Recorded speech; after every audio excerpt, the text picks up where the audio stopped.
அனைத்தும் அல்லாஹ் ஒருவனுக்கு உரித்தாவதாக.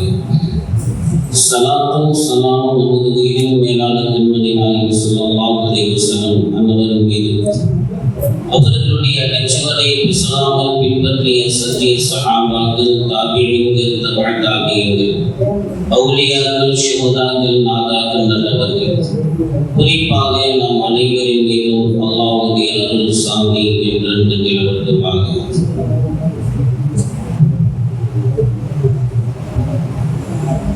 அன்பிற்குரிய பெருமக்களே, அல்லாஹ் நல்லடியார்களே, ஒரு சிறப்புமிக்க ஒரு தினத்தில் நாம் அமர்ந்து கொண்டிருக்கின்றோம். அல்ஹம்துலில்லாஹ், அல்ஹம்துலில்லாஹ். அரஃபாவுடைய நாள் ஒரு கண்ணியமிக்க, ஒரு சிறப்புமிக்க ஒரு நாள் என்பதை நாம் விளங்கிக் கொள்ள வேண்டும்.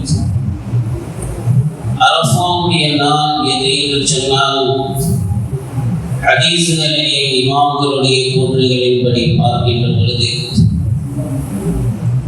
துல்ஹஜ் மாதத்தினுடைய பிறை 9 தான் அரஃபாவுடைய நாள் என்பதை நாம் விளங்கிக் கொள்ள வேண்டும். எனவே இன்று சிலர்கள் கேட்பதுண்டு, அரஃபா என்று சொன்னால் அது மக்காவில் இருக்கக்கூடிய அந்த இடத்தில் ஆஜிகள் தங்கக்கூடிய இடத்திற்கு தான் அரஃபா என்று சொல்லப்படும் அல்லவா? அது முந்தைய நாளை முடிந்து விடுகிறது, நாம் மறுநாள் அல்லவா அரஃபாவை நாம் கொண்டாடுகின்றோம் என்பதாக சொல்வார்கள். எனவே உண்மையிலே அரஃபா என்று சொன்னால் ஆஜிகள் தங்கக்கூடிய அந்த நாள் மட்டும் என்பதல்ல. 9வது பிறை எங்கெல்லாம் தென்படுகின்றதோ, எந்த நாடுகள் எல்லாம் கொண்டாடப்படுகின்றதோ, அடைந்து கொள்கின்றார்களோ, அது அவர்களுக்கு அரஃபாவுடைய தினம் என்பதை நாம் விளங்கிக் கொள்ள வேண்டும். எனவே அரஃபாவுடைய நாள் ஒரு சிறப்புமிக்க, ஒரு கண்ணியமிக்க ஒரு நாள்.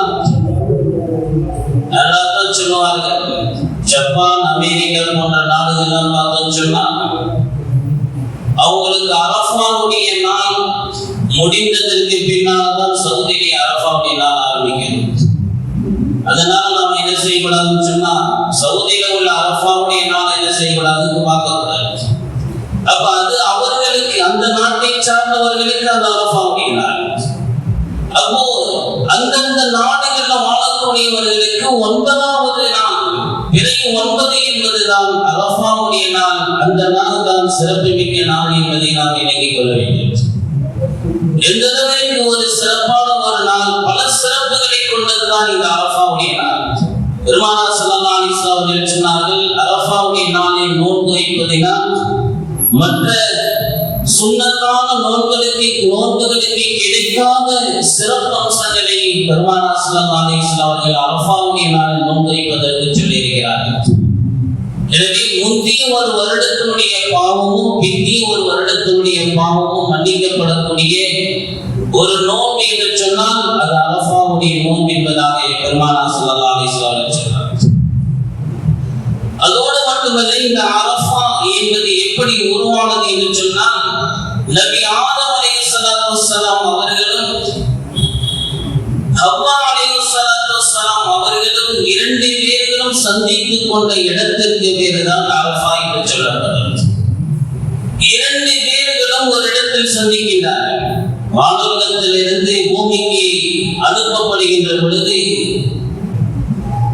நபி ஆதம் அலைஹிஸ்ஸலாத்து வஸ்ஸலாம் அவர்களை இந்தியாவிற்கு பக்கத்துள்ள பகுதிக்கு அவர்கள் கீழே அனுப்பப்படுகின்றார்கள். ஹவ்வா அலைஹிஸ்ஸலாத்து வஸ்ஸலாம் அவர்கள் ஜித்தா என்று சொல்லப்படக்கூடிய அந்த இடத்திற்கு அவர்கள் அனுப்பப்படுகிறார்கள். கடைசியாக 2 பேர்களும் சேர்ந்து சந்தித்துக் கொண்ட இடத்திற்கு பிறகுதான் அரஃபா. அரஃபா என்று சொன்னால் அறிந்து கொண்டோம் என்பதாக அர்த்தம். அப்ப அந்த அரஃபா என்பதற்கு அல்லாஹ் எவ்வளவு பெரிய சிறப்புகளை கொடுத்திருக்கிறான் சொன்னா, பல ஆண்டுகளாக ஆதம் அலைஹிஸ்ஸலாம் அவர்கள் அழுகின்றார்கள் தன்னுடைய குற்றத்தை நினைத்து. பல ஆண்டுகளாக ஹவ்வா அலைஹிஸ்ஸலாத்து வஸ்ஸலாம் அவர்கள் அழுகின்றார்கள் அவர்கள் தான் செய்த குற்றத்தை நினைத்து. 2 பேர்களும் பல ஆண்டுகளாக அழுது அழுது அழுது கடைசியாக ஒரு இடத்திற்கு வந்து சேருகிறார்கள். அந்த இடத்திலிருந்து அல்லாஹ் ரப்பல் ஆலமீன் அவர்களுடைய தௌபாவை ஏற்றுக்கொள்கிறார். அந்த இடம்தான் அரஃபாவுடைய மைதானம். எனவே அந்த இடம்தான் ஹாஜிகள் அங்கே 9 தங்கக்கூடிய அந்த அரஃபாவுடைய நாள், அரஃபாவுடைய இடம் என்பதை நாம் விளங்கிக் கொள்ள வேண்டும். அதோடு மட்டுமல்ல, அந்த நாளிற்கு அல்லாஹ் மிக சிறப்புகளை, வெகுமதியான பல சிறப்புகளை எல்லாம் கொடுத்திருக்கின்றார். உலகத்தில் வாழ்ந்த எத்தனையோ நபிமார்கள் வந்தார்கள். மூசா அலைஹிஸ்ஸலாத்து வஸ்ஸலாம் வந்தார்கள், சுலைமான் அலைஹிஸ்ஸலாத்து வஸ்ஸலாம் அவர்கள் வந்தார்கள், ஈசா அலைஹிஸ்ஸலாத்து வஸ்ஸலாம் அவர்கள் வந்தார்கள். ஒவ்வொரு நபிமார்களும் உலகத்தில் வாழ்ந்து சென்று விட்டார்கள். ஆனால் யாரும் அவர்களுடைய மார்க்கத்தை பரிபூர்ணமாக அவர்கள் சம்பூர்ணமாக ஆக்கி முடித்துவிட்டு எந்த நபியும் செல்லவில்லை. அவர்களுடைய வேலைகளை கொஞ்சம் பாக்கி வைத்துவிட்டு தான் சென்றார்கள்.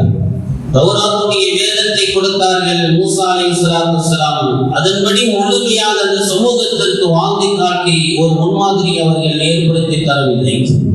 அதற்கு முன்பாகவே அல்லாஹ் ரப்பல் ஆலமீன் அவர்களுடைய ரூஹை அல்லாஹ் எடுத்துக்கொண்டார். அதே போல சுலைமான் அலைஹிஸ்ஸலாம் அவர்கள் பைத்துல் முகத்தஸை முழுமை பெறுவதற்கு முன்பாகவே அவர்களுடைய ரூஹை அல்லாஹ் கைப்பற்றி விட்டார். ஈசா அலைஹிஸ்ஸலாத்து வஸ்ஸலாம் அவர்களுடைய ரிசாலத்தை பரிபூர்ணப்படுத்துவதற்கு முன்பாகவே அல்லாஹ் அவர்களுடைய ரூஹை, அல்லாஹ் அவர்களை வானுலகத்திற்கு அல்லாஹ் உயர்த்தி விட்டார். இப்படி ஒவ்வொரு நபிமார்களும் அவர்கள் சம்பூர்ணப்படுத்தி விட்டோம் என்ற வார்த்தைக்கு யாருமே சொல்ல முடியாத ஒரு சூழ்நிலையிலே அவர்களுடைய வாழ்க்கையில் அவர்கள் அல்லாஹ் ரப்பல் ஆலமீன் வாழச் செய்தார். ஒரே ஒரு நபி மட்டும்தான் தன்னுடைய வாழ்க்கையில் சம்பூர்ணப்படுத்தி விட்டோம் என்று அல்லாஹ் சொல்லக்கூடிய சர்டிபிகேட்டோடு இந்த உலகத்தை விட்டு சென்ற ஒரு நபி என்று சொன்னால் அது முஹம்மது ரசூலுல்லாஹி ஸல்லல்லாஹு அலைஹி வஸல்லம்.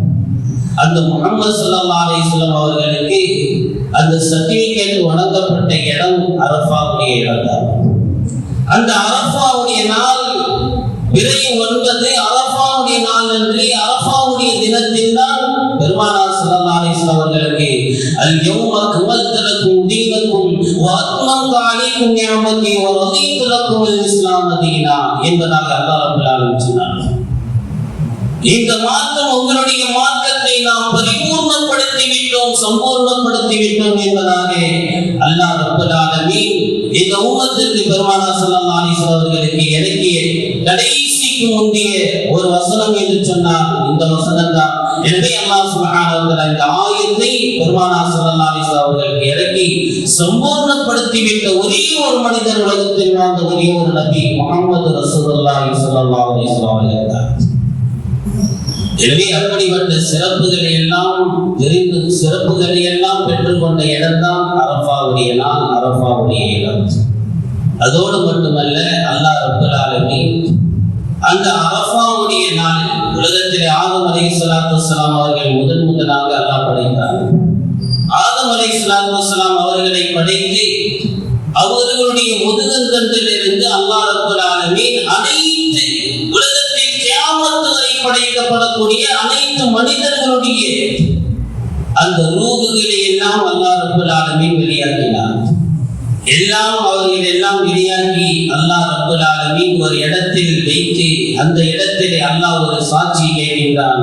அலஸ்து பிரப்பிக்கும், நான் உங்களுடைய ரப்பு இல்லையா என்பதாக அல்லாஹ் கேட்கின்றான். அப்பொழுது எல்லாம் உலகத்தில் படைக்கப்படக்கூடிய அத்தனை ரூஹுகளும் சொன்னது ஆம் அலஸ்து, ஆம் காலு பலா ரப்பினா, எல்லாம் சொன்னார்கள் ஆம் நீதான் என்னுடைய ரப்பு என்பதாக சொன்னார்கள். நாம் எல்லாம் அல்லாஹ்விடத்திலே சொல்லிவிட்டு தான் வந்திருக்கின்றோம். நாம் எல்லாம் அல்லாஹ்விடத்திலே அல்லாஹ் நீதான் என்னுடைய ரப்பு என்று கண்மூடாக நேரடியாக சொல்லிக் கொண்டு வந்திருக்கின்றோம். ஆனால் எல்லோருமே அங்கே நாம் ஒப்பந்தம் செய்வோம் அல்லவா இறைவனிடத்திலே. அந்த ஒப்பந்தம் நடந்த இடம் அரஃபாவுடைய மைதானம் தான்.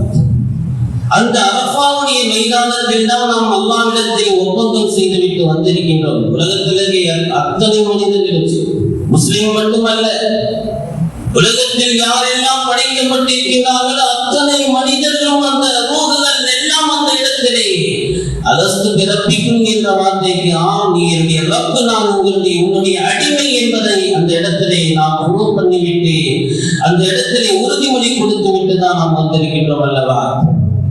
அந்த உறுதிமொழி கொடுத்த நாம் மீண்டும் ஒரு முறை ரப்பிடத்திற்கு சென்று மீண்டும் ஒரு முறை அரஃபாவுடைய தினத்திலே அரஃபாவுடைய இடத்திற்கு சென்று லப்பைக் அல்லாஹும்ம லப்பைக் லப்பைக் லா ஷரீக லக லப்பைக் என்ற அந்த முழக்கத்தோடு இதோ வந்து விட்டேன் உடைய அழைப்பை ஏற்று வந்து விட்டேன் என்று தன்னுடைய அடிமைத்தனத்தை வெளிப்படுத்தி ருபூபியத்தை அல்லாஹ்வுடைய ருபூபத்தை அங்கே வெளிப்படுத்தக்கூடிய இந்த வாசகங்களை எல்லாம் நாம் வெளிப்படுத்துகின்றோம் அல்லவா? அந்த வெளிப்படுத்துகின்ற அந்த ஆட்சிகளுக்கு மீண்டும் ஒரு வாய்ப்பு கிடைக்கின்றது. மீண்டும் யா அல்லாஹ், அன்று நாங்கள் சொன்னோம் அல்லவா, இன்று மீண்டும் நாங்கள் உறுதிமொழி எடுக்கின்றோம், நீங்கள் என்னுடைய ரப்பு, நம்முடைய அடிமை என்ற அந்த வார்த்தையை அரஃபாவுடைய மைதானத்திலே ஆட்சிகள் மீண்டும் ஒரு முறை உறுதிமொழி எடுத்து விட்டார்கள். எடுத்ததற்கு பின்னால்தான் பெருமானார் ஸல்லல்லாஹு அலைஹி சொன்னார்கள் அல்லவா, அல் ஹஜ் அல் அரஃபா, ஹஜ் என்று சொன்னாலே அரஃபா, அரஃபாவிலே தங்கவில்லை என்று சொன்னால் அவருக்கு ஹஜ்ஜை கூடாது, ஹஜ்ஜை இல்லை என்று சொன்னார்கள் பெருமானார் ஸல்லல்லாஹு அலைஹி வஸல்லம். அந்த அரஃபாவிலே நீங்கள் மீண்டும் ஒரு முறை உறுதிமொழி எடுக்கின்றீர்கள். எப்படி அந்த இடத்திலே அல்லாஹ் படைக்கின்ற பொழுது முதலாக எடுத்தார்களோ, முதலாக எடுத்து மீண்டும் நீங்கள் பிறந்தவர்கள் எடுத்ததற்கு பின்னால் குழந்தையாக பிறந்து வந்தீர்களோ, அதே போன்று அரஃபாவிலே மீண்டும் ஒரு உறுதிமொழி எடுக்கின்ற பொழுது மீண்டும் நீங்கள் அன்று பிறந்த பாலகரை போல் மீண்டும் நீங்கள் பிறந்து வருகின்றீர்கள் என்பதனால்தான் பெருமானார் ஸல்லல்லாஹு அலைஹி வஸல்லம் அவர்கள் சொன்னார்கள், ஆட்சிகள் அன்று பிறந்த பாலகனை போன்று அவர்கள் திரும்ப வருகின்றார்கள். காரணம் என்ன தெரியுமா? அரஃபாவிலே தங்கி உறுதிமொழி கொடுத்ததினால். எனவே அப்படிப்பட்ட அந்த சிறப்புகளை எல்லாம் அடங்கி இருக்கக்கூடிய மைதானம் இடம் என்று சொன்னால் அது அரஃபா. அந்த அரஃபாவுடைய அந்த இடத்திற்கு எவ்வளவு சிறப்புகள்.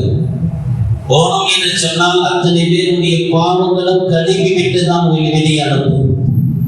அந்த கழுவி விட்டு உங்களை வெளியே அனுப்பக்கூடிய அந்த மைதானத்திற்கு எப்பொழுது அல்லாஹ் சிறப்பு தெரியாதமா? துல்ஹஜ் 9 அன்று அதுதான்.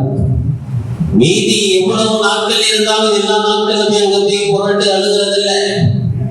அரஃபாவுடைய அந்த துல்ஹஜ் மாதத்திலே பிறை 9 அன்று அந்த நாளிலே அந்த இடத்திலே நீங்கள் அழுகின்ற பொழுது, கேட்கின்ற பொழுது அல்லாஹ் உங்களை பரிசுத்தப்படுத்தி அனுப்புகிறான் என்று சொன்னால் அந்த இடத்திற்கும் அந்த நாளுக்கும் ஒரு சிறப்பை அல்லாஹ் வைத்திருக்கிறான் என்பதை நாம் விளங்கிக் கொள்ள வேண்டும்.